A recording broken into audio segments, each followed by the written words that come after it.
Шановні сябри, ми протягуємо сьогодні цикл лекцій Летучого університету, які об'єднали назви «Головне питання». І сьогодні у нас з одного боку протяг, з другого розрив без традиції, тому що у нас не зовсім лекція і не зовсім лекция. Я сам себя отчуваю в такой ситуации неемкой, потому что Олеся Розанова по великому рахунку ни в яких представлениях не потребує. Это с одного боку. С другого боку, еще як потребує. Потому что мы с оправданием разумеем, что отбылось в белорусской культуре в 70-е, 80-е годы.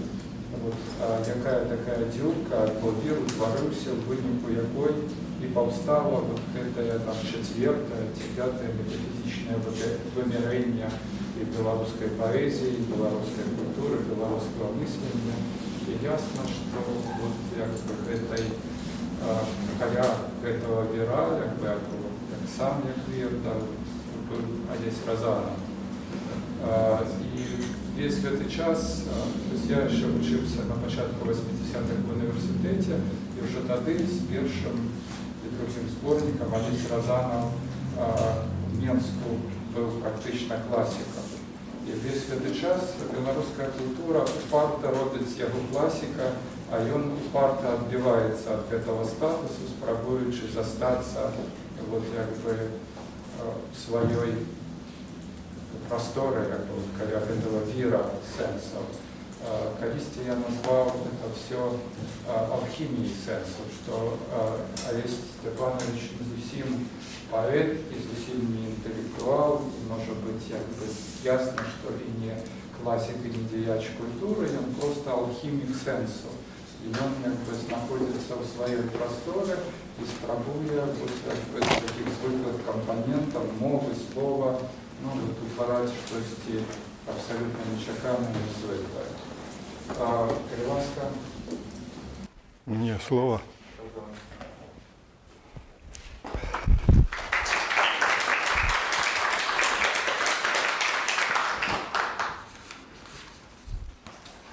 Добрый вечер. Вось Юля Галіновская угаварыла, каб я прыйшоў на сустрэчу, каб правёў гадзіну гаворкі з аўдыторыяй Летучага універсітэта. Я згадзіўся і рызыкую з гэтай згодай, таму што тое, што зараз буду гаварыць, гэта не даклад, гэта не лекцыя. Я буду звяртацца да вершаў. Але гэта нават не чытанне вершаў. Ну, да, калі верш уводзіцца ў нейкую гатовую сістэму, тады ён чытаецца. Гэта, што буду гаварыць, гэта як бы учытванне ў верш. У вершы заўсёды ёсць тое, што вымавілася, але ёсць тое, што не вымавілася. Што выявілася і тое, што не выявілася. Вось мы разам з вамі будзем рабіць гэтую спробу зараз учытвання у тое, што не вымавілася, услухоўвання у яго. Вось. Чаму да вершаў? Таму што вершы гэта з'ява яшчэ як бы не сэнсавана. Яна нават і не сэнсоўваецца вось так, як асэнсоўваюць філасофскія катэгорыі. У вершы няма гэтых катэгорыяў. Вось у іх ёсць нешта, што вось думка, што мысленне прамінае як не вартай увагі. Вось яно застаецца пакінутым, тое, што ёсць у паэзіі, у вершах, незапатрабаваным, як бы зрэбным. Але ў гэтай пакінутасці, у гэтым зрэбным захоўваецца тое, што філасофія, выходзячы на свае бальшакі і магістралі, як бы пакідае і сама апынаецца без нечага, збедненай. Магчыма, некалі яны былі адно і тое ж. Вось. І філасофія вела розмову з сутностями, і поезія вела говорку з музами, з богами і богинями. Коли ми згадаємо, ну, ще якби близьку класику, антику, нудик, як починається Гомеровська Іліада, гнів, о богиня, у схвалі Одиссея, Пелеєва, сина, зворот до богині, без того, що вона дасть ось цю згоду, ось прийме уділ, усхвалить, віддать, не відбулося б цієї з'яви. Так само і наступники Вергілій, ось свій твор розпочинає так само з звороту до музи. Таким чином, що ми робимо виснову, що творчість – це сутворчість. Ось. Пізніші часи, якби забили це правило. Пішли куди? Ну, так, на інші орієнтири. Ось. Саме узнесли з'яви. І ще Кант, по-моєму, згадував, що поезія серед усіх мистецтв саме узнесла з'ява. Саме узнесла з'ява, вона стала самою обніженою, самою узвишеною, самою, ну, такою, незапотребованою. У чим справа?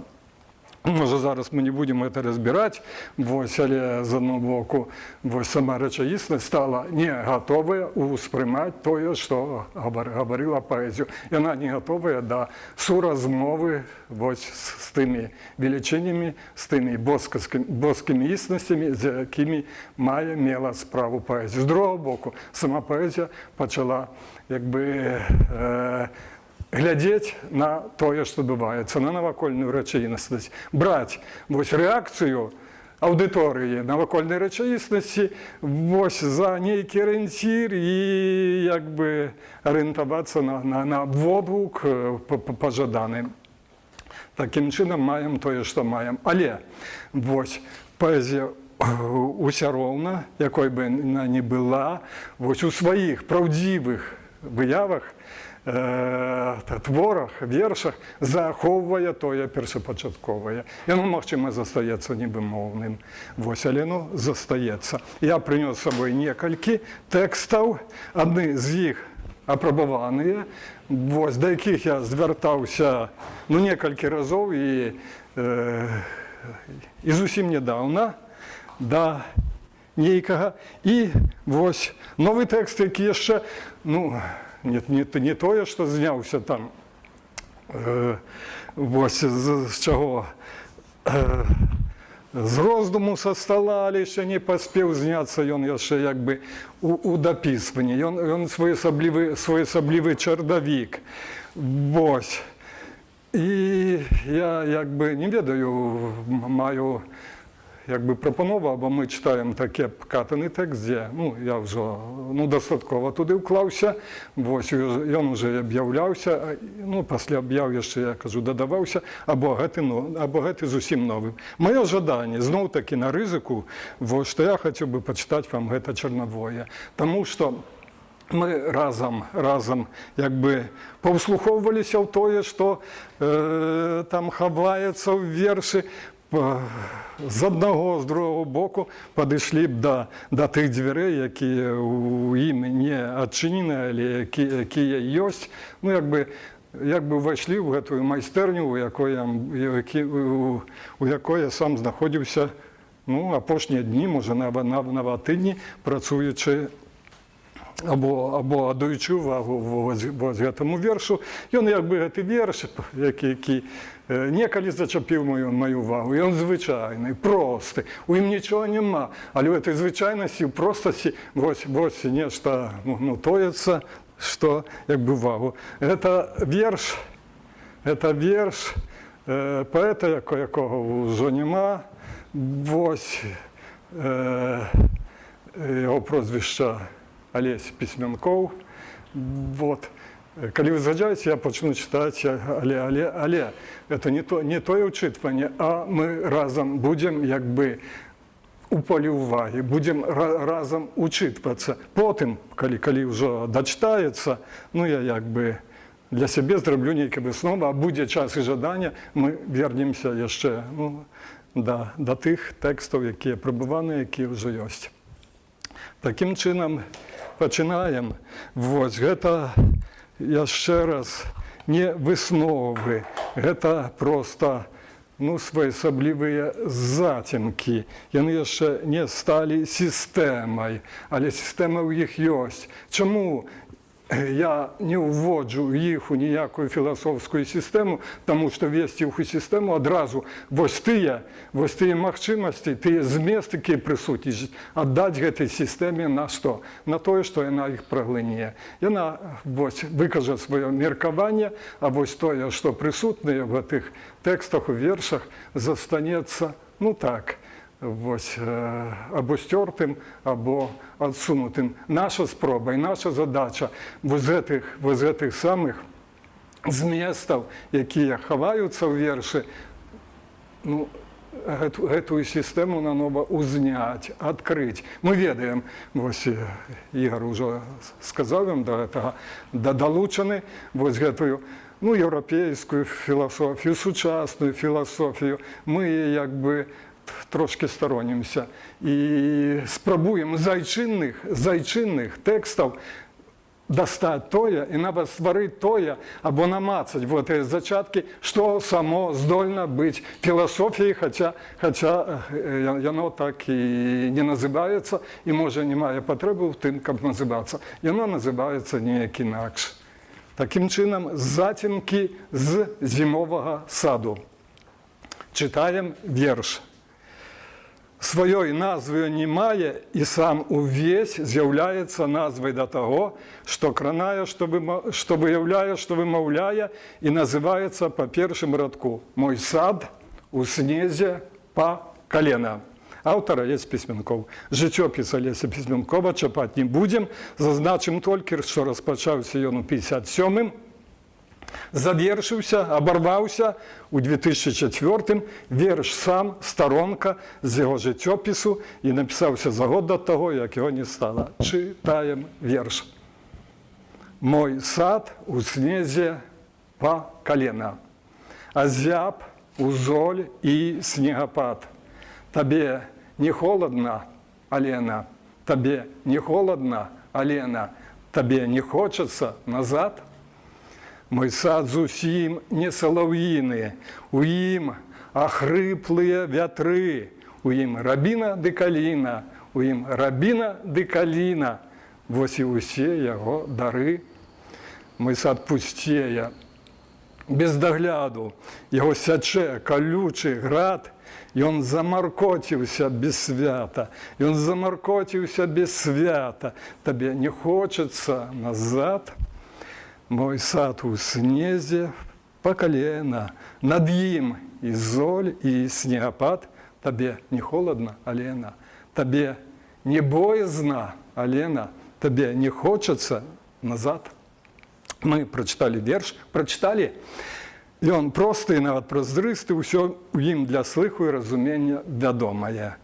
Аднак у яго простасці і празрыстасці ёсць нешта тое, што затрымлівае ўвагу, што надае вершу глыбіню, і в ёй тоецца, і для самога верша застаецца невядомым.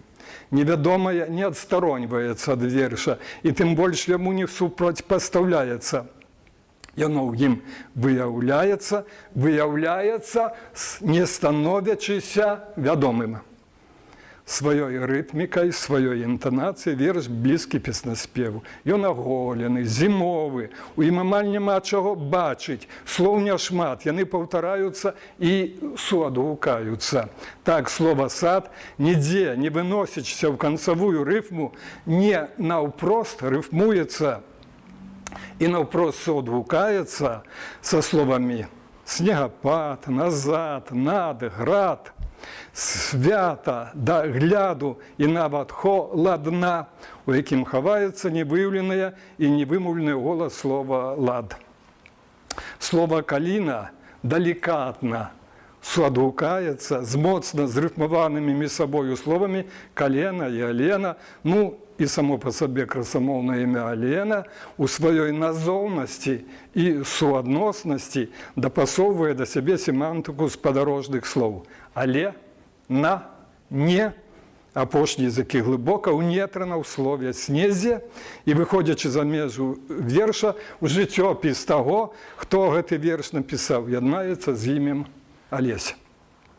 Яно названае па-за вершам, а ў самім вершы ёсць яшчэ словы прысутныя і неназваныя. Мы будзем мець з імі справу і таму называем іх, гэта слова, сляды. Той, хто ўваходзіць у сад, пакідае ў снезе сляды.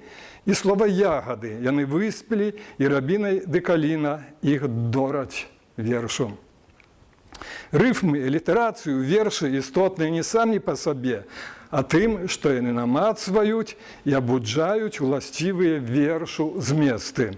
Верш і сам увесь змест, які, дарэшты, не выяўлены і не абвешчаны. Чым больш ён змест выяўляецца, тым больш заступае за межы самога верша. Нібы верш распачынаецца нанова, словазлучэнне «мой сад» пераходзіць са страфы ў страфу. У кожнай страфе верша чацвёрты радок паўтарае трэці, пераймаючы тое, што ён перадае і зберагаючы такім чынам вымаўленае. А чацвёртая страфа амаль цалкам паўтарае першую. «Табе не холодна, Алена?» Чытаем у трэцім радку апошняй страфы знаёмыя словы і гатовы іх паўтарыць у чацвёртым радку. Спатыкаем раптам адрозненне. «Табе не боязна, Алена?» Яно істотнае, яно ўзнікла з глыбіні самога верша. Яно ім намацвалася і прадбачылася. Арфаэпія слова «азяб» яго ўжо распазнавала. І тое, што апошняй страфе дзеяслоўны азяб саступае месца прысутнасці пры назоўні канат, робіць боязна яшчэ больш з'яўным. Яно збіралася ад пачатку і, застаючыся ва ўтоеным і з ім супадаючы, з яго паступова вылучалася. Утоенае да часу невядомае і наймення не мае. Найменне набывае тое, што пачынае сябе распазнаваць і распазнавацца тым, што дагэтуль разасобленае збіраецца ў сваю, адно яму належную суадносіну. Боязь, як з'ява, узнікае не раптам, яе выклікае, яе знаходзяць ёй тоесны змест акалічнасцяў. А ў самім слове «боязь», што аб'яўляецца ў заключнай страфе верша, вымаўляюцца сінтагмы, што невядома адкуль узяліся. Сінтагмы мовы, што яшчэ не сталася мовай, ці перастала быць мовай. Сінтагмы згадкі, што ўжо ні з чым не суадносіцца, ці больш дакладна, суадносіцца з невядомай велічынёю. Бо, я, зна, вымаўляцца. У садзе выяўляецца тое, чаго верш яшчэ не вымавіў. І яшчэ апынаюцца прысутнымі і застаюцца неназванымі колеры белы, снегу і чырвоны ягадаў. Яны прысутныя той прысутнасцю, што ўмалёўваецца ў краявід і не мае патрэбы ў атэстацыі. Атэстоўваць, вылучаць. Вылучаецца тое, што яшчэ толькі аб'яўляецца і, аб'яўляючыся, пераходзіць з утоенае ў відавочнае. Тое, што ёсць, уже мае сваю атэстацыю сабою і ўтоенае захоўвае ў сабе. Рабіна і каліна ў ягадах – завяршальная стадыя таго, што ў суадпаведныя поры аб'яўлялася квеценню, завязю, выспяваннем, а цяпер аб'яўляецца ягадамі. Таксама ў суадпаведную апошнюю пару. Зіма ў белым колеры, рабіна і каліна ў чырвоным. Яны кантрастуюць адно з адным і адно да аднаго дапасоўваюцца. Дапасоўваюцца так глыбока, што белае становіцца чыстым белым, вольным ад прыналежнасці, а чырвонае чыстым чырвоным. Гэтыя колеры ведаюць нешта адно пра адно ад пачатку і сустракаюцца на апошняе. І сустракаючыся на апошняе робяць сустрэчу ведушчай. у абодвух гэтых колераў ёсць яшчэ адзін кантраст чорны, але ён супрацьлеглы і абодвум ім іншародны. У іхняй пары яму няма чаго рабіць. Ён узнікае, калі яны знікаюць, і наўзаем, калі ўзнікае ён, знікаюць яны. У вершы дагэтуль разасобленыя словы складаюцца між сабою так, што набываюць моц закону. Адно так яны маюць скласціся. І тое, што яны кажуць, адно так насампраўдзе ёсць. У вершы словы складаюцца ў закон, выяўляючы рэчаіснасць, для якой ён свой, і набываюць моц закону, наколькі эту рэчаіснасць выяўляюць. Увага яшчэ не можа яе разгледзець, але ўжо і не можа абысці. Над аднойдзенай апошняй страфе верша знаходзіць сябе над садам. Яго месцазнаходжанне ў абсягу, што вынесены за межы самога саду. І калі у прысутны ў папярэдніх строфах верша уласцівае таму, што знаходзіцца як унутры саду, так і знадворку, то над у дадзеным выпадку аднаяўна вынесена ў знадворнае. У знадворным валадарыць надвор'е сваё для кожнай пары. Яна паводзіцца так, нібы ўсё залежыць ад яго, а яно ні ад кога і ні ад чога. Знадворнае відовішнае. Яна бачыцца, чуецца, адчуваецца і сцягвае на сябе ўсемагчымую увагу. Аднак самае істотнае ўсякі раз адбываецца па-за ім і па-за увагай. Так непрыкметна і так незаўважна, што пра яго мы даведваемся, калі даведваемся потым. Знадвор'е шчыміцца і точыцца ва ўнутранае, і падслухоўваючы ва ўсемагчымыя слыхі, ды падглядаючы ва ўсемагчымыя гляды, здагадваецца пра тое, што там адбываецца, і тады выносіць свае здагадкі на людзі і аб'яўляе ў голас. А хрыплыя вятры аб'яўляюць здагадкі. У ім рабіна ды каліна, дрэвы, што тэстуюць зімовы сад, самыя несадовыя. Садовыя пакінулі свае дары лету і восені, а рабіна і каліна вынеслі іх у зіму. У зіме, у голым бязмежжы зяюць і сведчаць, што гэта іхняя пара. Тое, чаму надаецца ўвага, набывае суадпаведную ёй вагу. А яна надаецца таму, што ўжо здзягадзя вагу мае, што вылучаецца са звычайнай, знойдзенай у раўнавазе суадносіны. Вылучаецца, бо вылучана той велічынёй, якой і захоўваецца раўнавага. У вершы, калі ён праўдзівы, прысутнічае невядомая велічыня. І ад таго, наколькі яна прысутнічае, ён праўдзівы. Яна больш, чым змест. Яна першазмест. І першазмест усіх вершаў невядомая велічыня. Ёю яны распазнаюцца і ёю слушныя, дае звернуты і ёю абумоўленыя. У што мы ўслухоўваемся, калі верш чытаем ці згадваем верш на памяць. Так у яе, у невядомую велічыню. Застаючыся ў вершы, яна па-за вершам. Яна ведушчая, але самой яе не відаць, дзякуючы ёй кшталты набываюць азначэнні, а словы найменні. Аднак сама яна ўхіляецца ад найменняў і азначэнняў. І самае большае, што верш здольны зрабіць, выявіць яе прысутнасць. Пра што б ён ні быў, яго змест суадносіцца з ёю. Астатнія ўмовы і акалічнасці, дзякуючы альбо насуперак якім, гэта адбываецца. Верш вынікае з суадносіны вядомага і невядомага. У ім невядомае ўводзіцца в вядомае так, што застаецца неўведзеным. І вядомае выводзіцца з вядомага так, што застаецца невыведзеным. Пра што б ён ні быў, ён заўсёды застаецца дарэшты недатлумачаным. У ім прысутнічае тое, што перастала ўжо быць невядомым і яшчэ вядомым не сталася. Верш ведае вестку. Яны ўваходзяць у сад, як у веду, якая ведае глыбей, чым яны самі. Ведай не валодаюць, у веду ўваходзяць. і, адкрываючыся ёй, адкрываюць яе. Яна не ўкладаецца ў меру мовы і асягаецца не мовай, а суадпаведнасцю. Быць, ведаць. Мы ведаем суадпаведнае таму, чым ёсць.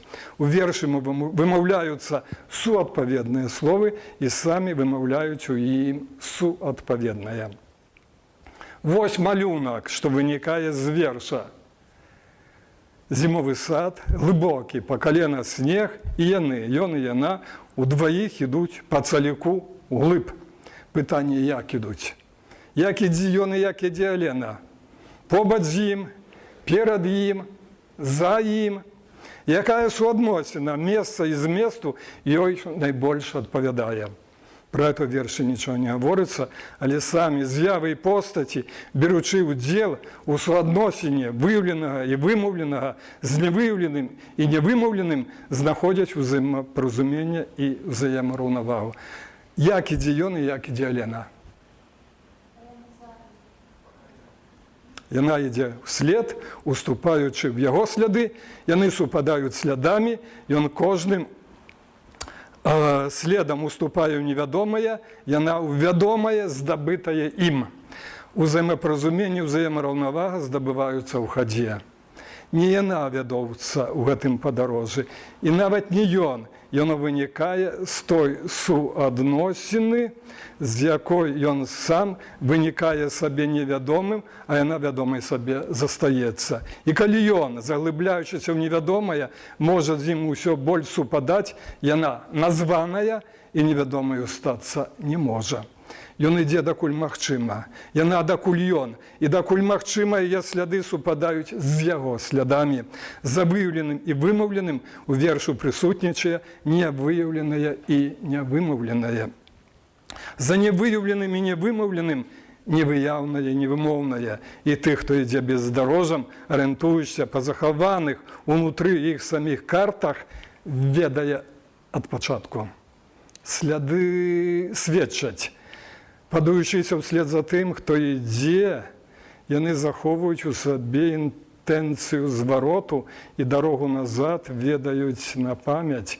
І пакуль той, хто іх пакідае, ідзе, не могуць дарэшты апынуцца пакінутымі. Сляды ўпісваюцца ў краявід зімовага саду. Сад мой. І яны таксама мае. І калі-некалі той, хто іх пакідае, і не можа дарэшты пакінуць, зверне на іх увагу і возьме, падаючыся ў адваротным кірунку за арыенціры, яны застануцца ў садзе, як дадатак да яго дароў. Як сведчанне, што ён не пакінуты, як знак прысутнасці ў ім таго, для каго ён мой.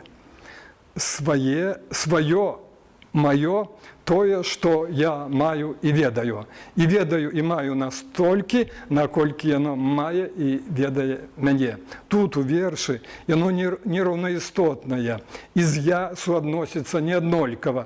І таму, што з я суадносіцца неаднолькава, сведчыць, што я гэтаксама мае свае ўзроўні і сваю суадносіну з велічынёю, для якой само з'яўляецца маім. Той, хто ідзе, уводзіць у сад сваю прысутнасць. І сляды, выдрукоўваючыся ў снезе, яе відавочніваюць. Снег – тая субстанцыя, дзякуючы якой сляды ўваходзяць у сад. І ўваходзячы, увідавочніваюць зварот. Яго сінтагму. Назад да зыходу ў пачатак. Снег – субстанцыя свята, аднак свята асіметрычнага таму, у якім некалі яны былі, і сцежак туды няма. Той, хто ідзе ў зімовы сад, вядзе з сабой некае, яму невядомае парушэнне. І вядзе датуль, пакуль хада доўжыцца, пакуль яе не пярэйме зварот.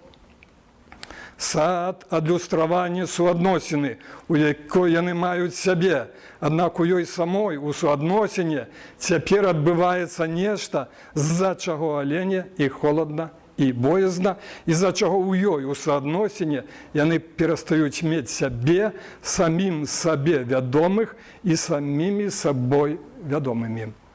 А хрыплыя вятры, вынік з гэтага нешту, яны вынікаюць з прагалу і з голосом мають нетоясную суадпаведнасць, і сад у людскім смутку.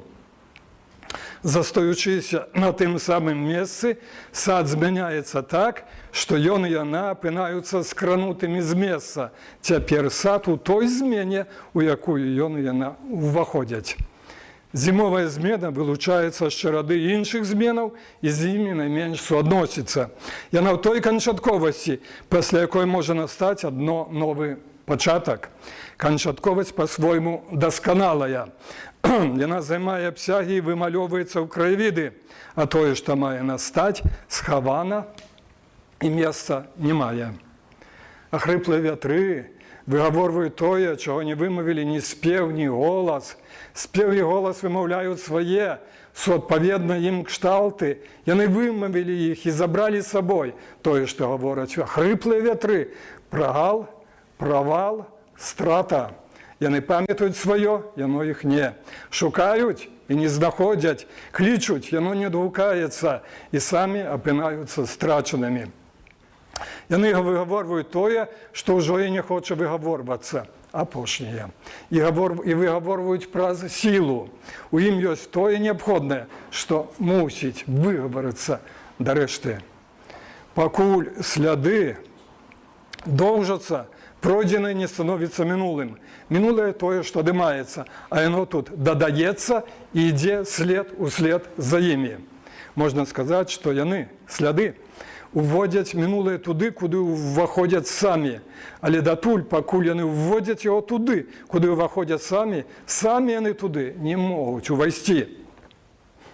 Калі паэт, суадпавядаючы той сваёй пастаці, што ўведзены верш кажа, ён замаркоціў сябе свята, то тут ён суступае і пастаць сваёй спадарожніцы. Мой сваё і табе сваё, займеннікавае значэнне, і паміж імі свае суадносіны. Тое, што дапасоўваецца, да чаго дапасоўваецца займеннік мой, не пакідае слядоў. Наадварот, само становіцца месцам, куды сляды сцягваюцца і дзе пакідаюцца, у дадзеным выпадку сад. Той, да кого дапасоўваецца займеннік табе, у дадзеным выпадку аленя, сляды аддаюцца, а ёй было б лепш іх не мець. У яе свой след, і ён цяпер супадае з яго следам. У яе свой лёс, і ён цяпер супадае з яго лёсам так, што ягоны лёс становіцца ейным. Не было б яе, наваколе ўраўнялася б, і падарожжа туды не змагло б адбыцца. Кшталт, які перадае слова «замаркоціўся», афарбаваны ў колер змроку. У колер, што гусцеючы, становіцца цемнатой, чарнатой, колерам супротным белі і чырвані. Ён, змрок, яшчэ не стаўся гэтакім, але гатовы стацца. І, магчыма, ўжо стаецца. І таму, што гэта гэтакі колер, але не в ім боязна. У параўнанні са сваімі ранейшымі кшталтамі зімовы сад іншы, і постаці, што ўваходзяць у яго, становяцца іншымі. Яны маюць стацца іншымі. Не становячыся іншымі, яны не змогуць увайсці. І не ўваходзяць яны настолькі, наколькі не сталіся іншымі. У ім, у садзе, ёсць тое, чаго не было ў іншых садах, у якія яны наведваліся дагэтуль. У ім ёсць няма. У ім яны бачаць тое, чаго дагэтуль не бачылі, і тое, чаго не чулі, дагэтуль чуюць. У ім яны маюць сябе, ці пачынаюць мець, гэтакімі, якімі не мелі. Няма вынікае з таго, што было. Яны ўваходзяць у вынік. У ім, а калі ў іх, то ў кожным па-свойму высноўваецца нешта, што ўжо не ўмяшчаецца ў фармаце ранейшай узаемаадносіны і вядзе за межы і яго самого, і іх саміх. Што? Яно неад'емнае ад яго і ад іх, аднак яно іншай спеласці, іншае выспявання, і найменне яшчэ не мае. Яны і кіруюцца ў зімовы сад таму, што ён, пусты і ніякі, найбольш адпавядае таму, чым самі яны яшчэ не сталіся. Розныя, яны тоясныя і разам скіраваны туды, дзе няма розніцы і няма тояснасці. тое, куди не йдуть необходне, його нельга обійсти. І воно настає само. Гэта тое нема, што паўстае з ёсць. Ёсць вывернутое на левы бок. З зімы ў лета, з містэрыі купаля ў містэрыю калядаў. Двое яны кіруюцца ў адлюддзе, туды, дзе нікога няма. Навошта ім гэта? Іх вядзе туды, ім уласцівая неабходнасць. Яна адна ведае, як туды дайсці, і вядзе, выяўляючыся, даводзячы, адкрываючы вандроўцам, што канчатковая мэта вандроўкі ў іх саміх. Яны ідуць, слухаючыся яе і спазнаючы, навошта яны ідуць. У вершы дзеецца утоена ад вачэй містэрыя. Дзеецца, не пытаючыся ў іх на гэта дазволу. Недзе там, у глыбіні іхніх існасцяў, яна ўжо займела на гэта дазвол і згоду. Верш у яе прысвечаны і в яе прысвячае. Нікому не выпадае нікуды спяшацца. Далёка ўвайшла ў сад і ў ім спынілася. Нікому не выпадае, што б не было ўмешвацца і перапарадкаваць, чтоб не было на свой лад. Усё услалася чысцінёю і ёй асвяцілася. Нікому не выпадае рабіць ніякіх высноў. Верш займеў сваю мэту, і тое, што мае стацца, разгортваецца і выяўляецца само. Верш істотны тым, што вымаўляецца само. І менавіта з таго, што само хоча вымавіцца, вынікае верш. Сад увайшоў у зіму, а яны ў сад уваходзяць, каб яно вымавілася. Зіма не мае таго, што мелі іншыя папярэднія поры, і ў параўнанні з імі не мае. У вершы аднаходзіцца тое, што для гаварэння паселенага абсяга дадзенасці апынаецца нямым. Перш чым пачне вымаўляцца верш, паэт мае стацца нямым. Застаючыся прысутнасцю ў абцягах прасторы і часу, яны кіруюцца за межы прастору і часу, і арыенцір, які не дае ім згубіцца і зблытацца ў навакольных выявах унутры іх. Яны настаюць знутры сябе, і тое, што ўчора было імі, сёння апынаецца знадворку, пры ўмове, што самі не застаюцца з тым, што ўнутры. Аднак яны ў дарозе, адымаюцца і дадаюцца, і маюць сябе адразу ва ўнутраным і знадворным. Тое, што ўнутры, ведае дарогу ў наступнасць. Тое, што знадворку, назад, у зварот. Нібы, наштурхоўваючыся на перашкоду, верш знаходзіць прыпынак. Радкі паўтараюцца, і пытанні, звернутыя да Алены, застаючыся тымі самымі, глыбеюць. Яны ўжо ўгадваюць адказ і, трымаючыся ад яго на магчымай адлегласці, агучваюць яго. Верш знаходзіць сябе ў прыпынку і здабывае ім сабе неабходную раўнавагу. Яшчэ не ўсё вымавілася, а вымавіцца, раўнавага парушыцца, і ён, верш, страціць сябе. Яму таксама боязна. І калі Алене боязна таго, чаго яна яшчэ нейкім чынам не ведае, то яму таго, што ён ужо нейкім чынам ведае. Боязна, бо я знае нешта, што не адважваецца вымавіць. Зварот магчымы адно ад, якім бы яно ні было, дасягання.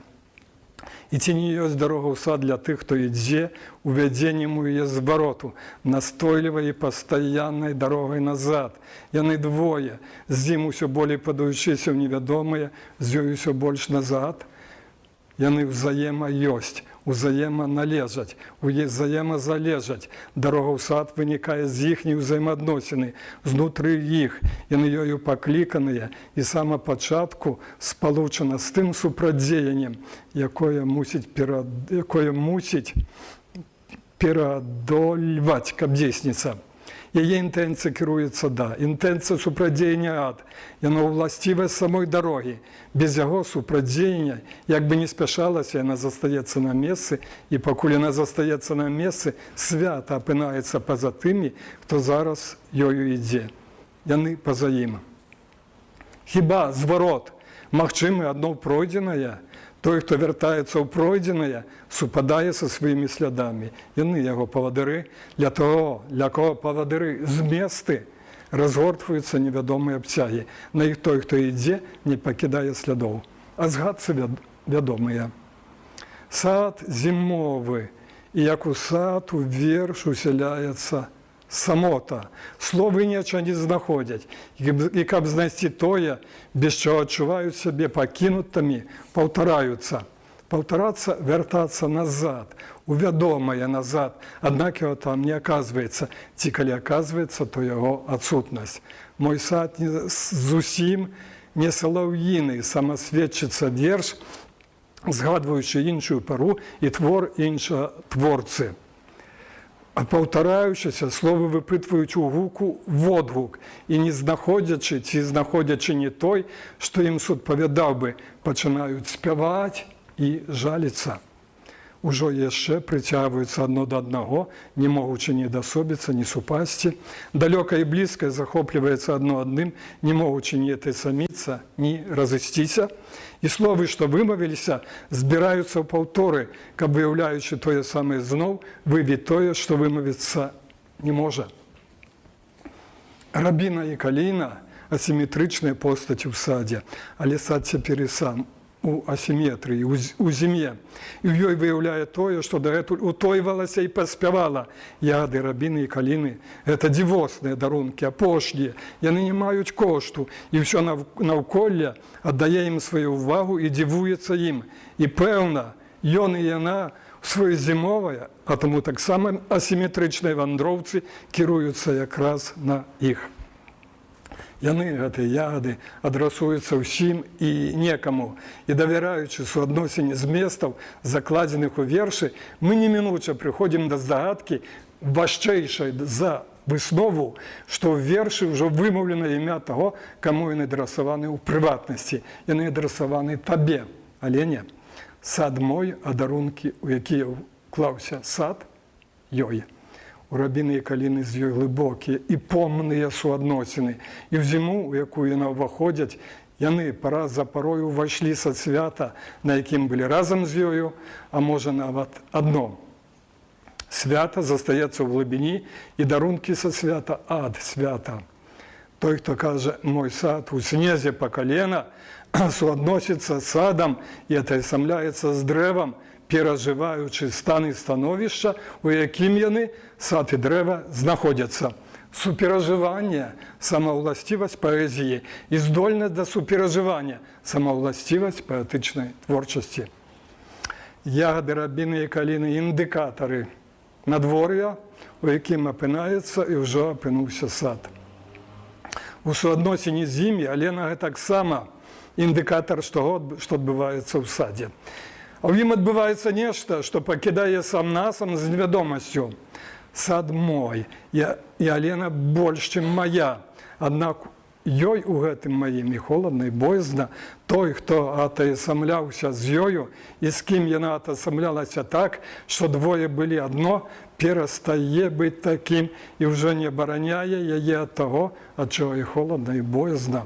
Ён адымаецца ад яе. І сам пра гэта яшчэ не ведае. Холадна, боязна адно ёй, ці гэта яна, як індыкатар, улоўлівае змены ў надвор'е агульным для яго і яе пытання. Тут, дзе яны апынаюцца ўпершыню. І такімі, якімі ёсць, тут таксама аказваюцца ўпершыню. Ёй холадна невядомага холадну. І боязна не проста невядомага, а невядома, што настае з вядомага, і што, настаючы, перастае суадносіцца з ёю. Сад памятае свята. Людзі таксама.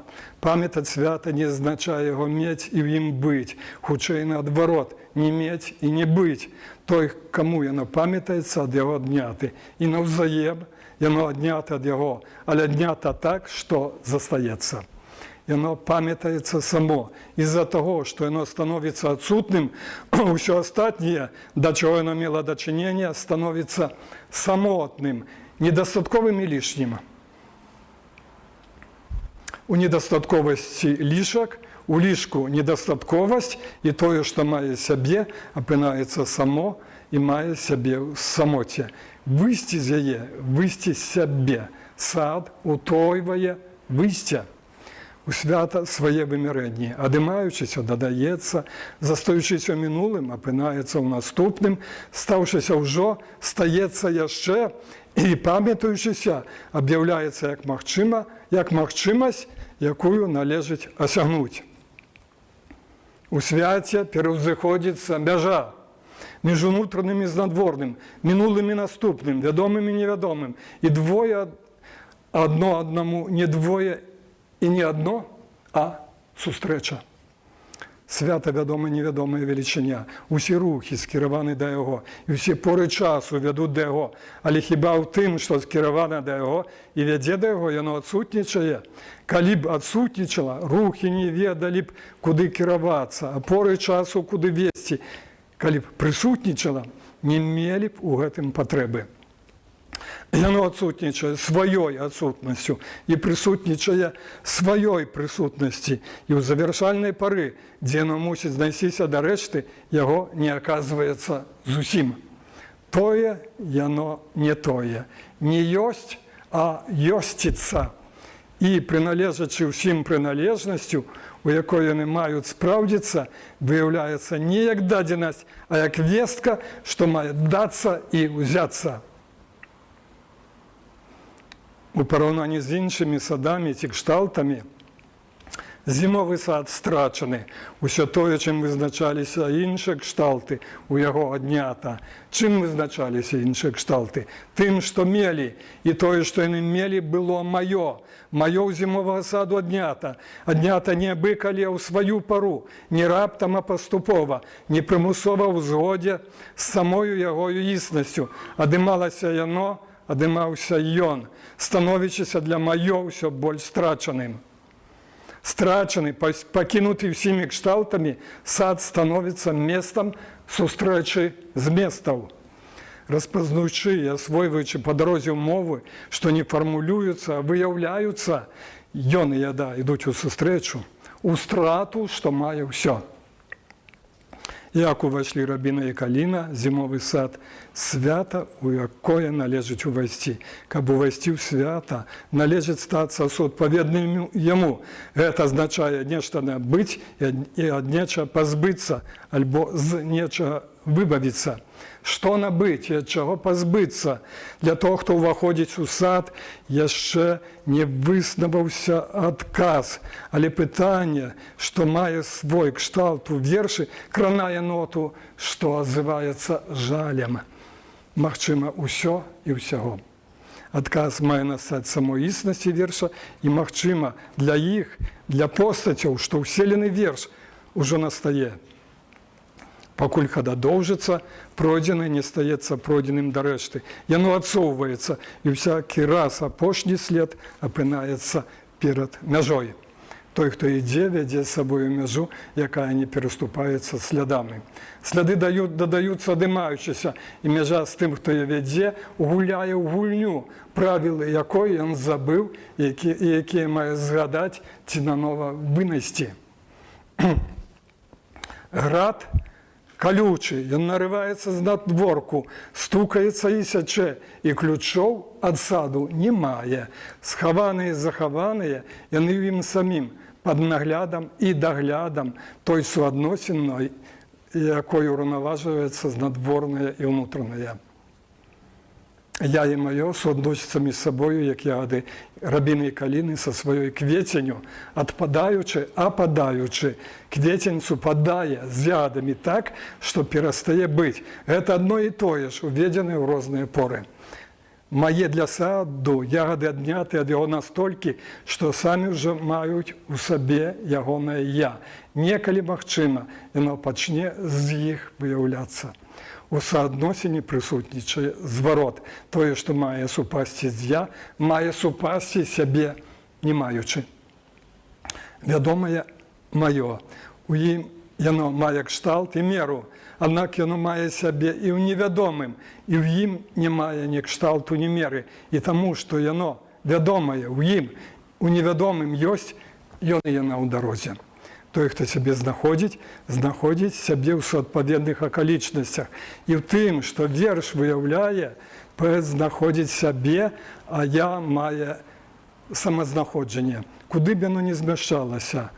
Самознаходженнем всякий раз тут, і у вірші розпознається і атестується. Вірш розпочинається одразу. Мой сад у снезе по коліна. Без усялякого вступу, як одразу провальваються у сніг сліди, і завершається, ніби яще намірвається розпочатися. Так у їм є початок і кінець, однак у той йостині, з якої він виникає, нема ні кінця, ні початку, а є судокранання з іншим виміренням. Судокранання з іншим виміренням – корення для вірша, накольки він суодноситься з ним, настільки змістовний собою. Что не згадывается у верши, и что не объявляем свою присутность, так это сонце. Його їм нема. Яно засталося в інших порах. Було б, сам вірш заговорив би по-другому, і сад не маркотівся б, не фарбовувався б у колір зброку. Одної рабіна і каліна утримлюють його тим, що виспіла, заховалася і опинулася тут, у ягодах, де ще сніть сніг, а будеться розстання. Сонце поза межами вірша і поза межами саду, але садом і з віршем. Усі утоєної інтенції скеровуються до його. Однойдеться, одомкнуться схови і одгукнеться свято, ключі від його. Вірш ведає того, ким вимовляється знутри. У вірші поет самоатестується. Зимовая самоаттестация, отметная тем, что ее надособляется от усіх своих усімагчимых набытков, от кшталтов. У ее напинається не тим, чим есть, а тим, що есть. І в ёй усё ще не дособившися, а одособляючися, і все ще застаючися тим, чим есть, подставляє себе небезпеці. Так подставила б собі небезпеці древа, коли б воно войшло в золі снігопад, ще не однявшися від свята. Тобі не хочеться назад? Назад это додому. Зворот пам'ятає дорогу туди, і сліди показують, і коли б насправді вони подалися назад, але вона була б ведовцею першою. Дом не просто місце, у якої вселена певна побудова, а місце, у якої вселена суодносина, де вони себе мають і однаходять. Вони ведуть її з собою, і на ранішому місці дома вже може не оказатися. Так, ідучи туди, де вони не були, вони так само скеровуються не куди-небудь, а додому. Дом невідомим і не невідомим, а в тим відомим, що заховується у невідомим і з його виникає. Заховується, аховується. Зимовий сад, покинутий дом. Покинутость уселилася в його краєвиди, і покинутостю він аховується. Ніщо знадворку не може його войти, і ніщо знутри вийти. Це аховна покинутость, догляд, що має до всього дочинення. У з'яві звороту пройдене проходиться так, що опинається вернутим і наново набитим. І вона опинається таким не тому, що хода скеровується назад, а тому, що само пройдене не застається ззаду. Зворот хода у ході і вщинається одразу, коли осягається «да», осягається і «ад». І накольки осягається «да», настільки «ад». З надворку зворот вертає тих, хто йде туди, де вони були, знутри тим, хто йде, вертає те, що вони доносять з собою і чим виявляються. З'являємо те, що вони пред'являють. Єдине, доносять ще не все, і виявляються не з усім.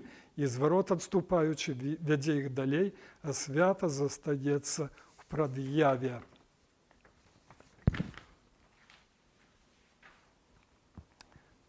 Невідома величина, якою істотний вірш з'являється невідомою для той відомості, якою істотна думка, і думкою не осягається.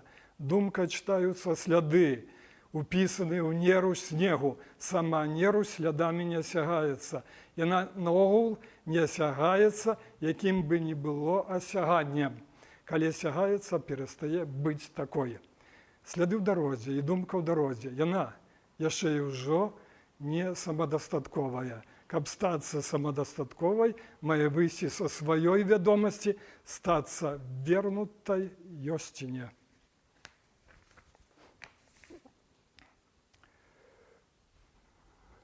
Вымаўляючыся, верш ад пачатку нешта вытлумачвае. Вытлумачвае тое, што не вытлумачанае думкай, не сталася набыткам вядомасці і свядомасці, і вытлумачвае ў меру, у якой спраўджваецца сам. Парушаная мера выхіляецца ў недахопе ўлішак, у дадзенасці, што навідавоку пярэчачы адно аднаму, усялякі раз насампраўдзе пярэчаць ёй. Што да вытлумачэння, якое набывае ўвагу з увагі да верша, гэта постверш. Яно выводзіць верш з абсягу вымаўленасці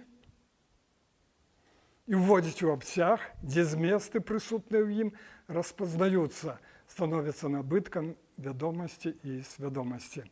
У вытлумачэнні верш угадвае, чым ён ёсць, і становіцца вершам нанова. Альбо само вытлумачэнне, спраўджваючыся, становіцца вершам нанова. Вытлумачаны верш, прачытаны верш, у ім гук набывае водгук, а словы змест. Вядомае ніколі не ёсць вядомым да рэшты, і невядомае ніколі да рэшты не ёсць невядомым. У іхняй, адзінай для іх ёсціне збіраюцца і выспяваюць узаемасупротныя, узаемасуразумныя чыннікі. У невядомым вядомае і невядомае вядомым. У ім ёсць яна, у ёй ён.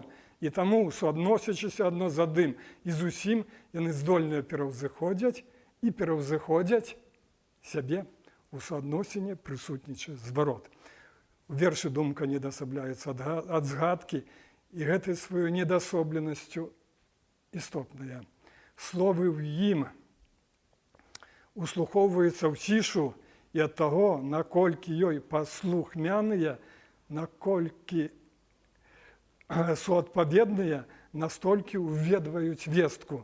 Яны вынікаюць з услухоўвання, з увагі, прысутнага да сутнага. І ціша не ёсць адсутнасцю, якога б не было маўлення, а маўленне, у якое належыць услухоўвацца.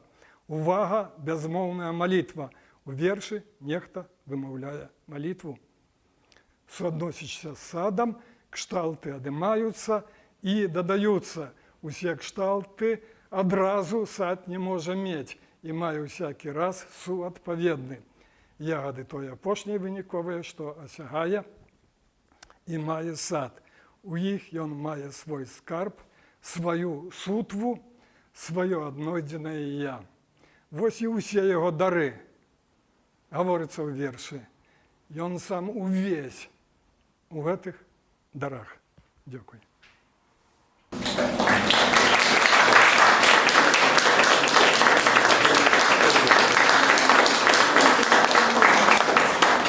Ну, прачыталі, не прачыталі, але як бы зрабілі спробу вось гэта ўчытвання вось у тое вымаўленае і невымаўленае, што мае верш і чым істотны. Вось. Тут як бы, ну не ведаю, намацаліся некаторыя катэгорыі, якія, ну, яшчэ катэгорыямі не ёсць.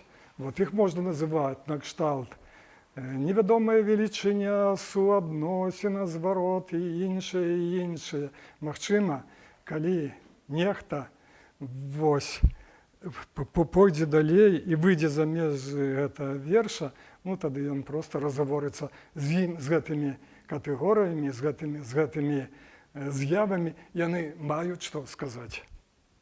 А цяпер гаварыце вы, ось, я як бы пытанні, там, вось, водкі. Якраз перайшлі да гэтай фазы пытання і наколькі русский интерес для вас. Питание у меня всегда такое, то, что шмат кто хотел спытаць, але, Боже, не дал и не отваживается.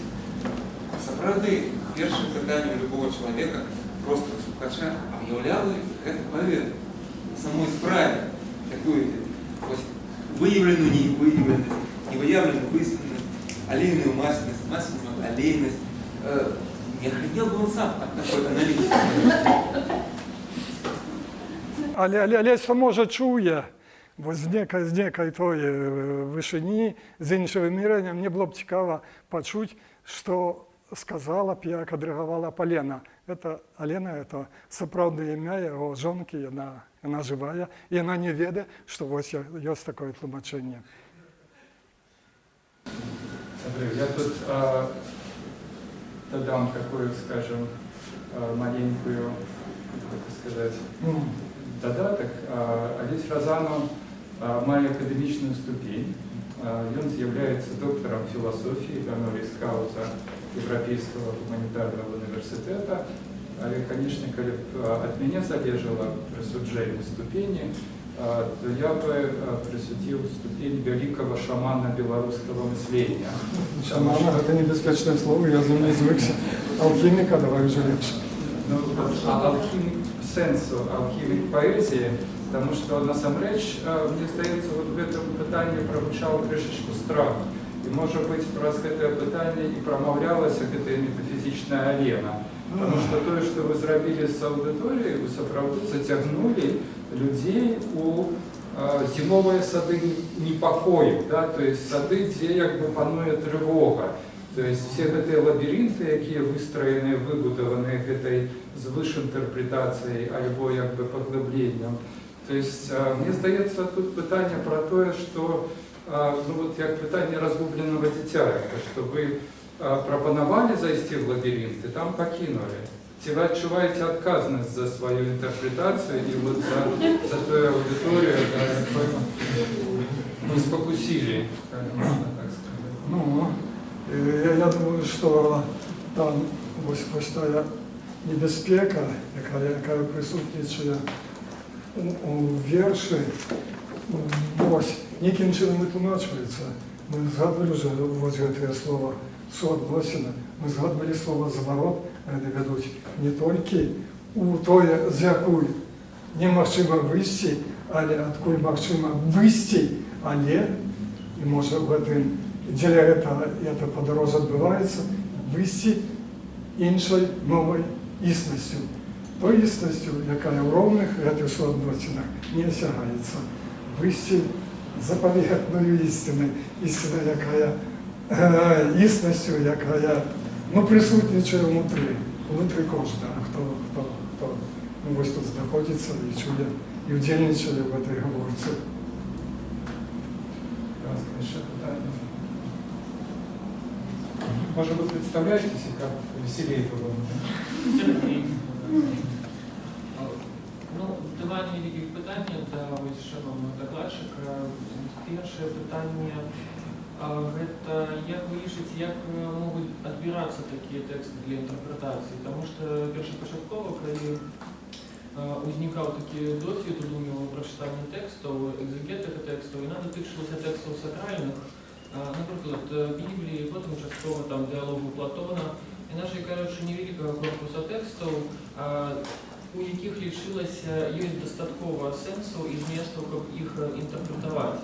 Але поэзии выпускается сотни сборников штогод, да, напомню, только у Беларуси, я не кажу у свете, и так можно полечить, что любой верш, написанный на мове, в принципе, мове у самом таким широком сенсе, варто ось такой интерпретации. Ну, а другое питание, як ви лічыце, ці при такой спробе наближения до верша, як да нейкага феномена і зместаў, ці непазбежна страта простоты, якая у вершы і у нейкім такім базовым феномене утрымліваецца. Паколькі хоць вы і раскладваеце, можа быць, рэчы простыя і зразумелыя, але гэта гадзіна лагічнай працы і непазбежны адыход ад такой простоты. Ну, перше питання, що далеко не всі і вірші, які ось хочуть витлумачуватися, ось вони мусіць мець у сабе той змест, тую глыбіню, куды можна уваходзіць. Вось і сярод многіх вершаў нават самого Олеся Пісьменкова, якія перагортваліся, ну так, вось гэты, ну так, падаў сігнал. У ім намацалася, чулася тое невымоўнае, што як бы хоча і можа вымавіцца. Я говорил про это, про ту невядомую величину, что правдивый кожный верш суадносится з невядомой величиной. И наколькі вось эта суадносіна спраўджваецца, настолькі верш здзейснены. Калі здзейсняецца, тады любы верш. Мы так, у самі вершы плаваюць гэтыя меры. Про тое, што ёсць вершы, якія як бы чыстыя, дасканалыя, але не паддаюцца, каб увайсці і каб яны захацелі быць уведзеным у нейкае тлумачэнне. Магчыма, таму што яшчэ не напрацаваны вось гэты нейкі інструментарый, нейкія падыходы, нейкія вось як бы укладзеныя ў катэгорыі і ўсловия, ключы, і таму далёка не ўсе вершы. Першыя па прычыне таго, што там не маюць чого тлумачыць, другія па прычыне таго, што да іх як бы тлумачэнне, або не кожнае тлумачэнне яшчэ мае ключы. Гэта раз. Про тое, што уводзячы верш у тлумачэнне, мы вось як бы спрашаем, ці ускладняем верш, мы гэта робім, наколькі дазваляе сам верш. Калі ісці далей, трэба ўжо выходзіць за межы верша і весці гаворку з тымі катэгорыямі і з тымі зместамі, якія дасталіся з места і выняліся з места. Верш не проста не складаны, як у гэтым выпадку, але ён адначасова такі. Вымоўны, ён просты, але ёсць тое, яшчэ раз, не вымоўнае, якое, калі пачне вымаўляцца, робіцца вось у гэтых вытлумачэннях, не проста складаным, а нават тым, што не паддаецца вытлумачэнню. Вытлумачэнне, тое, што я гаварыў, это не значыць, што я выклаў усё на тебе. Я проста выявіў яго прысутнасць. Растлумачыцца? Магчыма, але не адразу, і магчыма не так. Ще питання?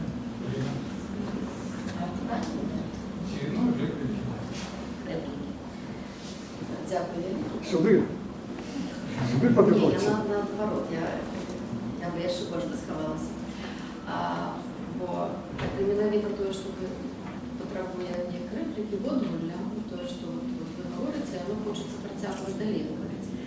І воно, безумовно, щось далі лукається і чується те, що було намацано, не договорено.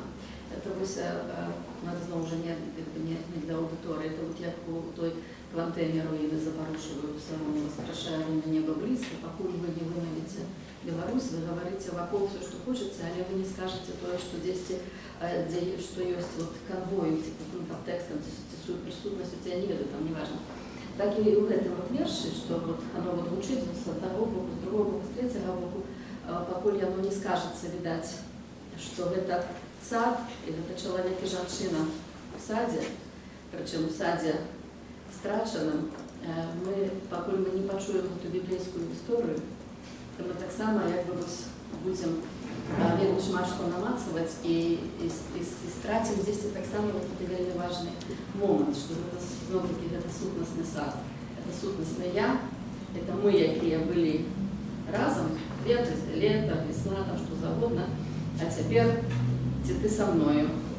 І віддати це питання, от якое я ось ви там казали, корисне питання, це що віддати основне питання Лени, то, що воно йде на тобі, не хочеться назад бути одиним.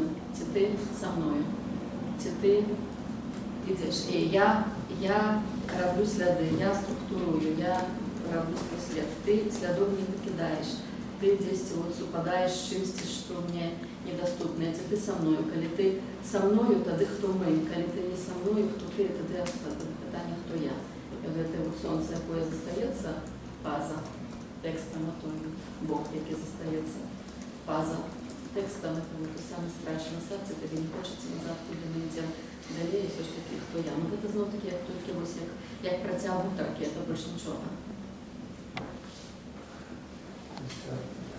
Поднять отказываться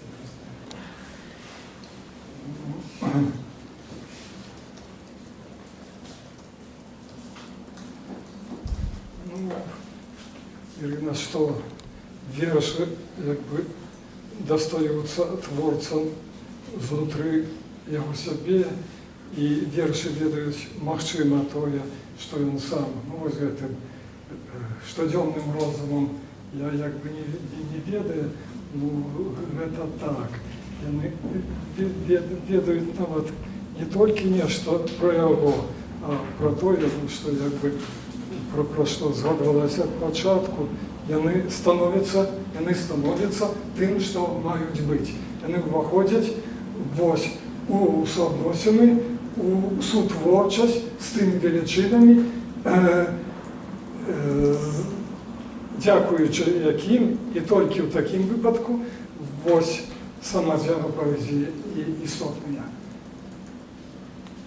Вось гэты верш, які тлумачыць, ну не толькі, усе вершы, гэта зноў-такі пастаянная настойлівая спроба стацца той з'явай, вось якой яны былі ад пачатку, і пачатак, які памятаюць, і вось пастаянна хочуць стацца сабой. У сённяшняй рэчаіснасці, у сённяшнім свеце яны не зусім свае, бо выконваюць не зусім тую ролю, якую ім рэчаіснасць прапановвае. Залежныя. У нас уже, как там ранее жартовали, два белоруса партизанский отряд, у нас один верш, две метафизики альтернативные. Крыласка может быть третья, или что-то сами.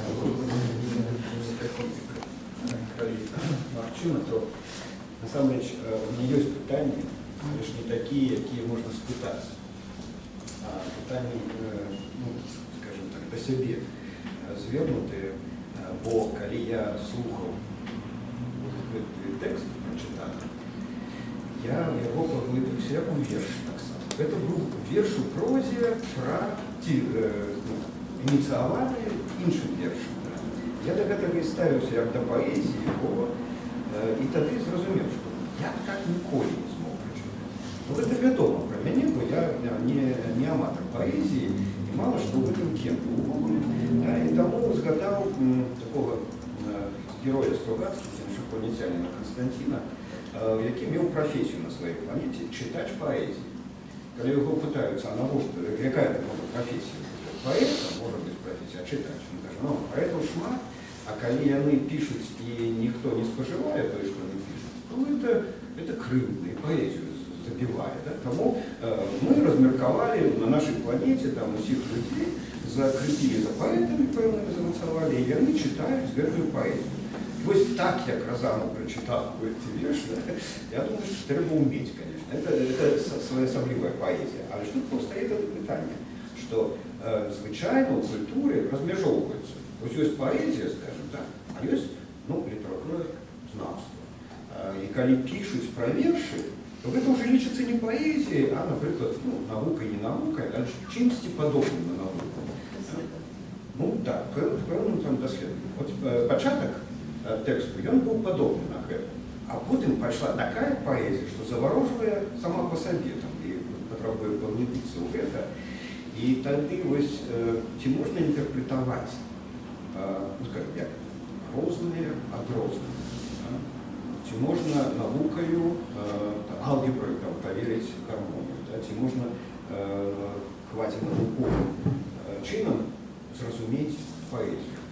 Можа быць, сапраўды, вось гэтая галіна, яна павінна вось так вось як адно ў адным, паэзія трактуецца іншай паэзіяй, хай сабе ўжо не рыфмаванай, вершаванай, а нейкім іншым чынам.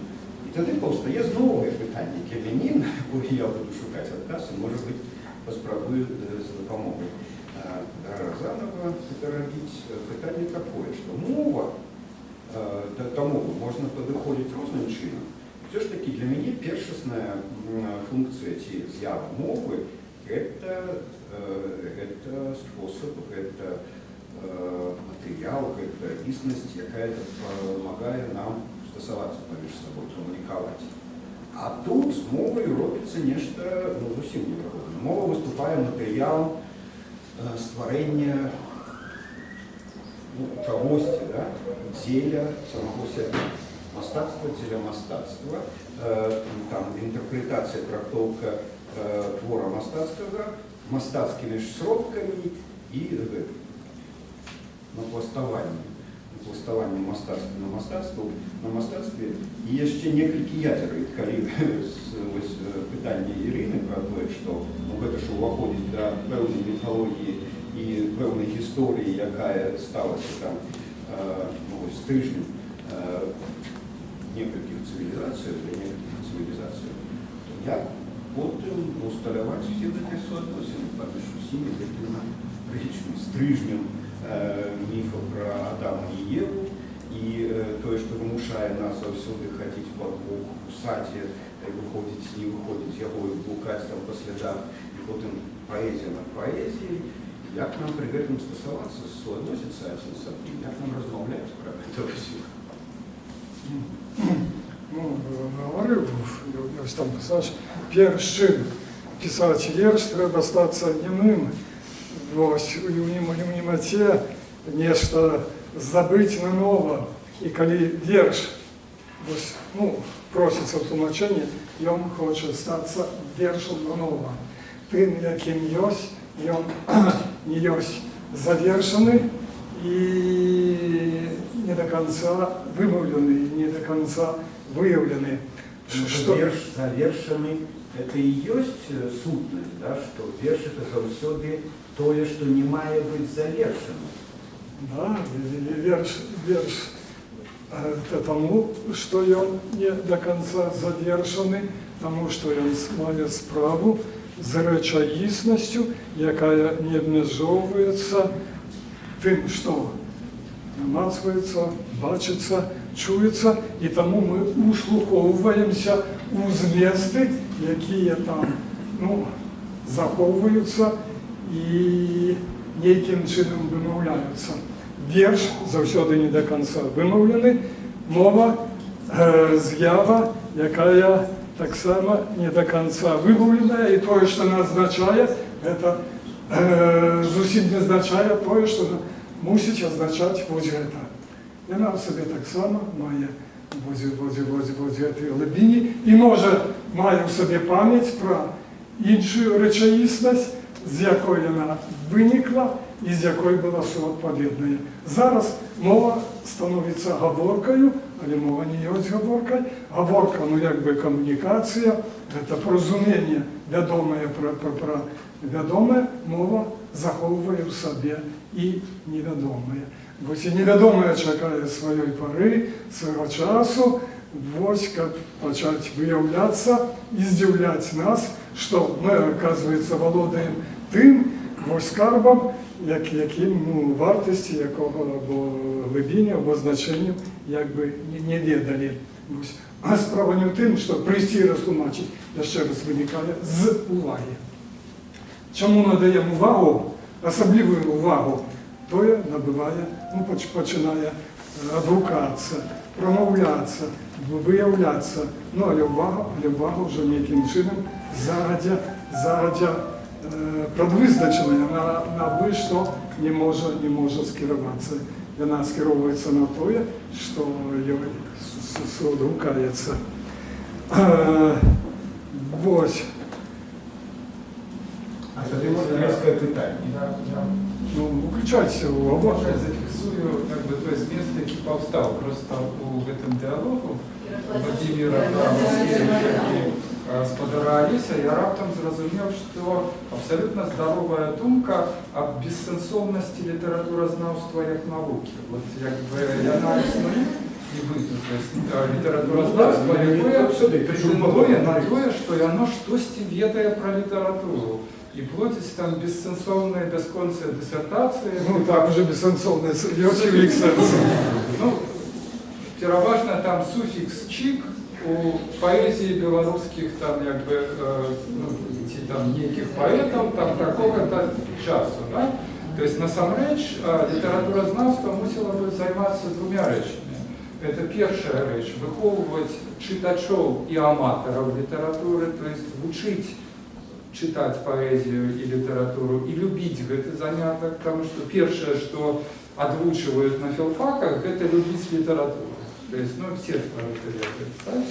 А другая вещь – это думать разом с поэзией и крышечку, может быть, далее. То есть то, что вот как бы показал, как бы здійснив спадар Алесь, это как бы мышление, але не мышление такое дисциплинарное, философское, там, ці навуковое, а мышление сапраўдное, поэтичное. То есть это не поэзия, это мышление, але мышление разом с поэзией, яка сапраўды як би нас приводить, ну, от, в яким слови стаються ну, зовсім не тими словами, які ми вживаємо в этой щоденной комунікації. Так, певно сенсі. Ну, да. Що до Ігор, до літературознавства, Недавно я філософ. давно і сам на початку говорив дослідчикам некоторим, ну, ось ви, ну, часом дочинені до мене, пишете, ну, до дослідження, ось уводите вірші у певні системи, аналізуєте у цілим казка. А проаналізуйте один вірш, хоча б один. І ось цей глибокий аналіз дасть тое, що ще не говорилося. А так упихнуть, увести, ну, вже заради відому систему, ось, ну, це якби не зовсім той заняток. Будь ласка, звертаємося до самого твору, до самих віршів, вони нечто ведають, нечто заховують, і при певної відданості, увазі до цього твору, вони почнуть свої дари, скарби виявляти. І тому, ну так, літературознавство, система неких там ведов, це мало, як ласка, ось увага до того, що робимо. Моє питання трошки може по змісту. Чи читаєте ви сучасних авторів білоруських? Як читаєте, хто вам сподобався, і вам десь там є глибиня, над якою можна продовжати? Ну, якби не все систематично. Раніше, коли писав часов всі криниці, так все тексты, не все, але многие проходили вот, про звуки, посчиталися перед ночами. Ну, зараз не нечто, що якби на пливі. Ось. І ось цього якби зацікавленої уваги, от чого не бракує нашим віршам, які з'являються. Ну так, з'являються, але не оцінюються. От Віктор Семашко, я читав його, писав йому ту саму рекомендацію, ну прочитав. Остатніх, які, може, не ну так, побачити, ті біжать далі, ну не вдалося прочитати. Але вірші, які б вони не були, вони мають потребу у гэтым. Я не ведаю, ці є така інстанція, чи може бути, тому що одних редакцій, які друкують, вибирають, ну це якби завжди недостатково. А то інстанції, про яку Ігор згадував, на кшталт літературознавства, але вже не літературознавство, а яке інше знавство, ну таке воно так розтворене у простори, ось у повітрі, нечто покидає, нечто вилучаєш, нечто не зауважає. Тому так, стихійно. Конечно, додав, что в этой аудитории сидят как минимум, стоят эти сховались там минимум 3, 4, 5 гениальных поэтов, вот Галя Донецкая, Михаил Боярин, Игорь Куликов. Так что вот читайте, уж какой еще там бачу. Игорь, так, а ты не знаешь, что Белецкая? О, сори, пробачте, давай. Вот, я задумався про те, чи Максиму увогуле виступить у діалог з поетом. Бо, ну, ось, коли я, наприклад, читаю вершовані драматичні твори, да, то там худший герої, персонажі розмовляють короткими монологами, не вельми чуючи один одного, особливо там у театрі Деляка, наприклад, там, ну і навіть у реалістичній драматургії. То бок поезія вельми пристосована до монологічного виказування. І можна протягнути, тобто поетично протягнути тлумачення ці розуміння іншого поетичного твору. Ці здольні поети до діалогу. Тим більше, коли це не два поета, а поет і ну, інший парадигматик некий. Ну, кшталт у меня там, да? Лечите меня фининспектором. Сьогодні поет розмовляє з поетом. Ну, поэт, безусловно, поэт. Поэт – это не звание, что вот это самый знак, або погоны, або решение. Пишется верш, поэт, верш скончився, і він просто живе. Ну, інша величиня, інша постать, інша особа. І може глядіти на вірш, на свій же вірш, якби вже трошки здалечині. І тому натуральний і діалог, і оценка, ну, і міркування. С Михаилом Бояриным у нас цалком такая, ну, у нас спечка уже давно идет, да? Я его чую, а он не то, что меня не чует, а вот потребы не має чути. Это так вам здається, може. Поэт это не сапраўды не звание, а лад мыслення такі. І от його не відмовиться, коли ти перестанеш рифмувати. Ну, питання тут велике, ми закранули, воно об'ємне, воно навіть, якби не хочу виходити у відомі дискурси. Це тоє, що поезія, якби, стоїть на межі зовсім принципово іншого мислення. Не того, яке укладається у гаворки, у дисципліни, в розмагі, у знавстві, а принципово ніяке іншого мислення. Ось якої ще, ну, якби, ну, не було ні свого інструментарію, ні своїх там ніяких вияв, але іншим, коли він становиться, ну, таким, якби хоче вписатися у відомі канони, воно становиться нічим і ніяким, губиться, не виявляє, не здійсняє своє призначення, здійсняючи, воно самодостаткове, і діалог ось такий, воно, ну, просто не впишеться, воно, коли впишеться на який інший діалог, до якого ми вже не готові. Справа йде про абсолютно іншу величину, а не про одностую величину, яка б здійснилася, мусила вернутися, або не ведаю, які це часи, але змінити усю речовісність принципово. Речовісність у принципі принципово не міняється, і тому поезія залишається якби завжди ніяким чином удособлена від діалогу і від тих дискурсів, введених у розмови. Ну, тут Боярин, тут Семашко, говорите ви. Ще?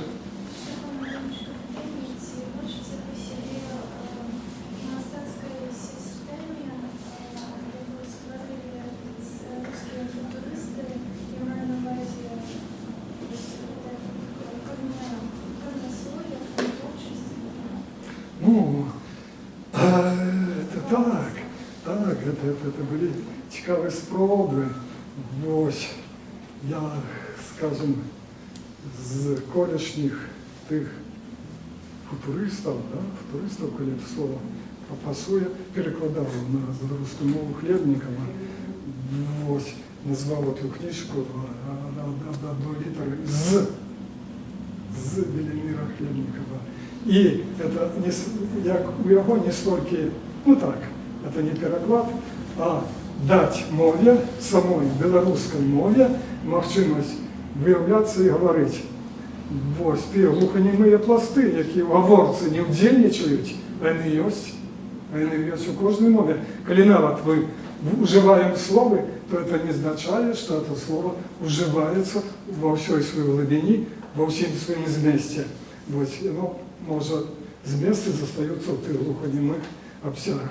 Вони своєю, так сказати, дерзкостю, ось, якби почали витягувати ті змісти з глухонімих пластов, ось, очинять замкнені двері.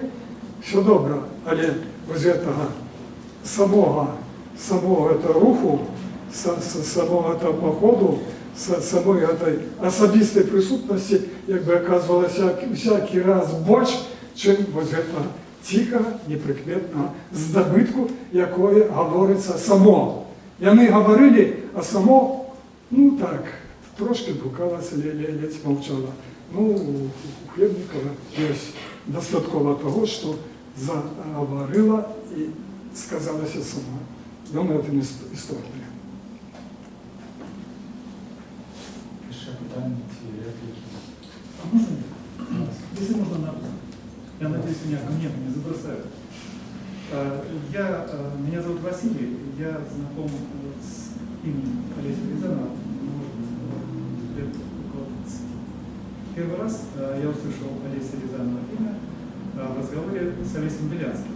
Когда я у него спросил, он занимался тогда поэзией человека белорусской, и когда я спросил, что есть интересного в поэзии современной, он мне назвал Олеся Рязанова и дал книжку почитать. И впечатления от той книги во мне как-то вот за 25 лет еще остались. Это был Шлях 360. И вот, ну, я поделюсь своими впечатлениями, потом родится короткий вопрос, требующий короткого вопроса, ответа. Типа вы ничего не поняли. Или наоборот, что поняли. Так вот, мне казалось, что в молодости вы не боялись быть непонятными. То есть вы смело делились впечатлениями своими. И они как-то приобретали какие-то формы и жили как-то своей жизнью. И каждый мог воспринимать так, как хотелось ему, как, так скажем, подсказывает его сущность внутренняя. Вот. Более поздние стихи, в них появилась какая-то большая подробность. В этом есть желание быть понятным или все-таки в этом есть тоже какой-то смысл. Вот когда я слушал ваше выступление сейчас, да, мне оно тоже показалось продолжением ваших стихов. То есть это стихи в тех же традициях, которые я знаю уже больше 30 лет. И вот мысль, которая меня поразила, что вот в физике, в математике есть такое понятие фрактал. Фрактал — это геометрически то, что видно в любом масштабе одинаково. Вот вы берете, допустим, фрактал, он выглядит как какой-то узор. Вы берете микроскоп и смотрите на любой участок этого узора и видите тот же самый узор, но уже в мелком масштабе. И вот, слушая вас, я так понимаю, что в ваших строках есть тоже какая-то фрактальная структура. Вы берете одну строку и видите в ней что-то одно и то же, которое говорит о том, что вот любая подробность, она неисчерпаема. Сколько бы мы ни увеличивали масштаб разрешения, мы все равно будем видеть какую-то сущность, которая будет манить нас, но будет непостижима. Вы никогда не задумывались, что вот в этом и есть какая-то вот загадка, что все сущности, которые, может, кажутся нам очевидными, когда мы начинаем о них думать, они становятся, так скажем, мы вдумываемся и повторяем какие-то вот масштабы внутренние. Вот я что-то не понял? Или вас тоже посещала такая мысль? Ну, до першої частки ваших слов, що поеми «Шлях 360», що зараз якби прийшли інші взори, це, як кажуть, не тому, що Вось, перемянилися некие там цветочування, потому що різні жанри.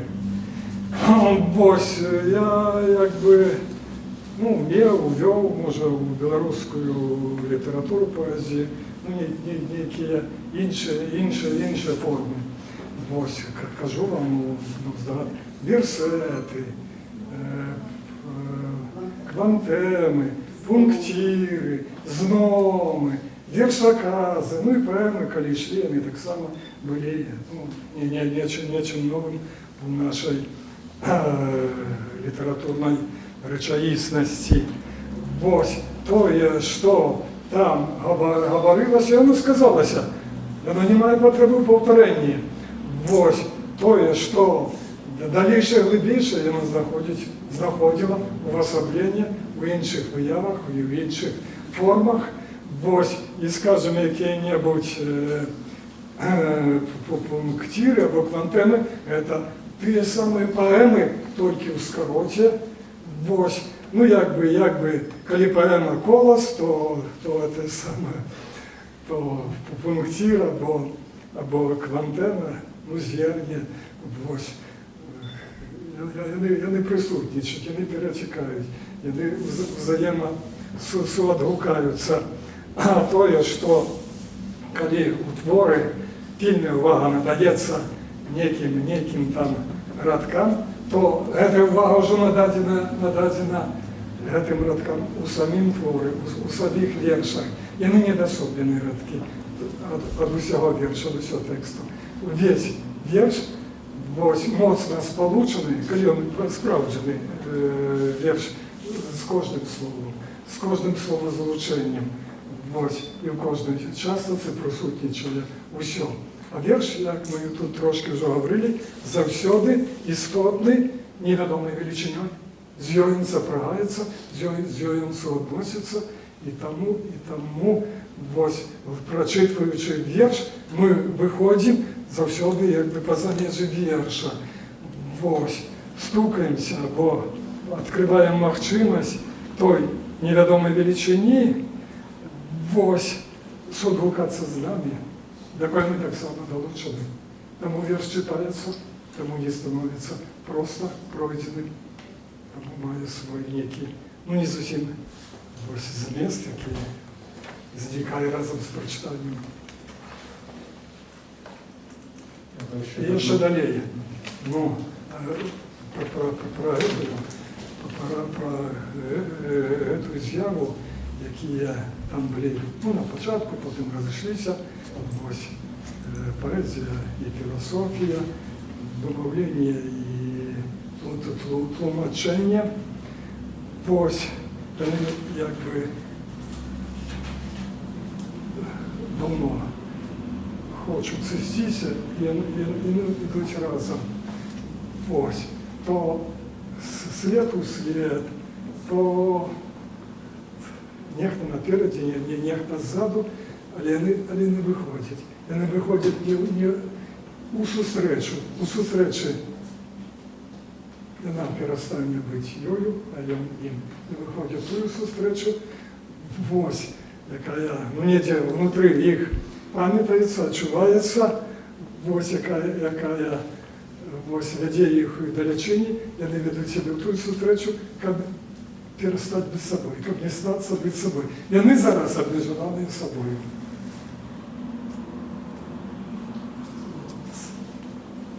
Хотів нагадати ще одну іпостась Сподара Олеся, він легендарний перекладчик.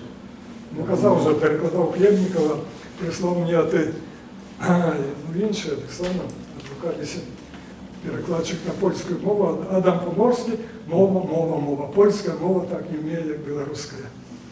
Але просто я хотів пригадати славутые історії з перекладами литовських поетів і творців. Коли вийшов спектакль «Показі Сусая», показывали тут у Менску, то литовцы приезжали с Вильни глядеть этот спектакль. И не познавали пьесу. Клеменс Машин. Клеменс, конечно. Не познавали пьесу. То есть у Литве Клеменс, Кази Сусая, это, ну, такие почвеннический двор, то есть абсолютно простый, вязковая история там некая. А тут абсолютно метафізична історія з антисоветськими зонками. Повстає питання, откуль вот такий переклад, на що Олег Степанович відказує, що я просто додумав до кінця ті інтенції, які були закладені в текст. Альбо славутые балади Кукутіса, яких там було, наприклад, 10, а в білоруському перекладі чомусь отрималося 15. Да? І коли автор, не ведаете, питався, де ти 5 лишніх балад, откуда они взялись, что Сподарович скажет, что да, и мы подписались в процессе перекладу, это цалком могло быть, Яны виникли з нашої речаїсності, з нашої. Тыя балады Кукуціса, што пісаў Мартинатис, з літоўскай рэчаіснасці, якби там, вось якія там гады 70-е, вось я іх перакладаў. Але беларуская рэчаіснасць прапаноўвала свае сюжэты, свае сітуацыі, якія нармальна, вось гэтымі у жанры баладаў Кукуціса, яны нармальна маглі б выявіцца і аб'явіцца, што я і зрабіў. І калі кніжка рыхтавалася да друку, то ніхто загадзя выдавец не ведаў, што вось гэтыя, што толькі там 7 перакладаў, яны не належаць этому літоўцу. І я сказаў пра гэта толькі ў апошні момант. Калі ўжо прыйшла карэктура. Вось над гэтымі баладамі трэба паставіць зорачку, балады, пазначаныя зорачкай, належаць перакладчыка. Як так? Не так. Все ўжо справілася, назад уже не адкручвалася, позна. Калі яны ішлі асобна, вось такі цэнзура іх не пропусціла. А так яны пайшлі пад грыфам, пераклад, гэта недзе там. Калі ты Мартинатис даведаўся, ён кажа, цяпер трэба нанова, на літоўскую, у літоўскую. Ще питання, реплики. Сподарович, вы некалькі разоў сказали про межвершу. Але як іх можна вызначыць? Што? Межвершу, где это знаходится? Вы некалькі разоў сказали, што трэба перадолець межвершу, але трэба ведаць, дзе. Я не говорю, что треба перадольваць. Это тому, хто пише. Той, хто може тлумачити, це вже так. Але той, хто пише, хай слухається свого внутрішнього голосу, хай пише, як йому пишеться. Ось, яким чином все само укладеться і згорнеться, і редагується. Ось, ніяких лишніх голосів не повинно бути, і ніяких інших орієнтацій. Ось верх хоче виявитися, дозвольте йому це, допоможіть йому это. Не примушайте його, а просто допоможите. Все, і він сам знайде дорогу. А що робити тому, хто тлумачить? Тлумачить, хай так само слухається. То, що вірш сказав і чого не сказав. І чого не сказав. Будь уважливим. Ось. І разом з віршем докуль магчима і навіть докуль не магчима.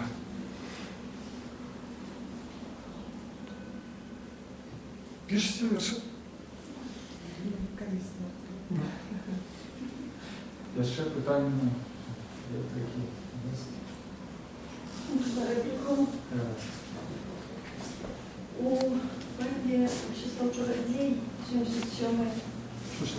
Поэма «Мщислав Чародій», з этой книжки. 77-й вірш. Що там? Я зачитаю його. І мені питання. Що справдилося, отихло. Що відбулося, зникло. Що виявилося, настало і стало нічим. Чоловік – це шлях, який треба пройти. Махчимость, якою треба увособити. Тут питальник і ключник. Чоловік – це шлях, який треба пройти. Махчимость, яку треба увособити.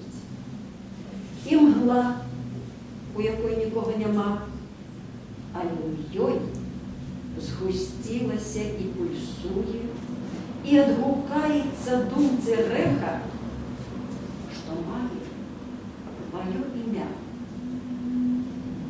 Я как это читала, то у меня это не соотносило, не соотносилося не столько з Всеславом Чародієм, сколько з самой собой.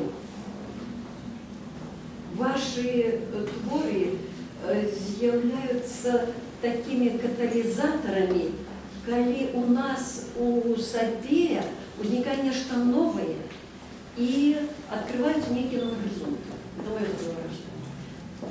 Тому что... Вот я разъясняю свое предназначение, о призначениях Расула.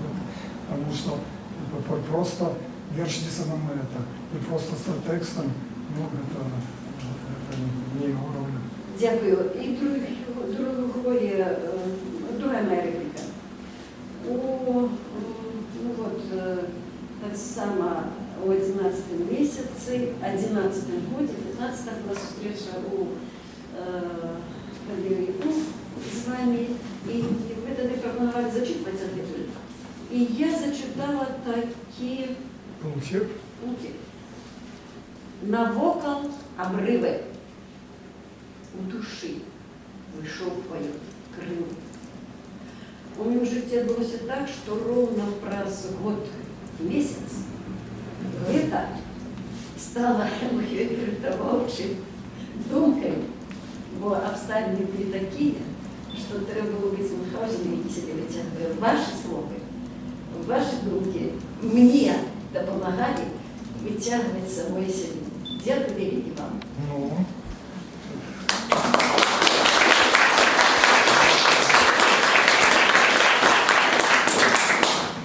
Навокал обрывы у души вышелкиваю крылья. Ну, ситуации. Это верши не выдумываются. Их выдумать нельзя. Правда? Верши не выдумываются. Ну да, яны здобываються.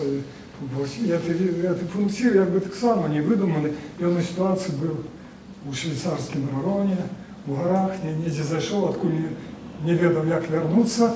Ось літають там ці орли, їм легко, там ці бездані, що їм. Вот.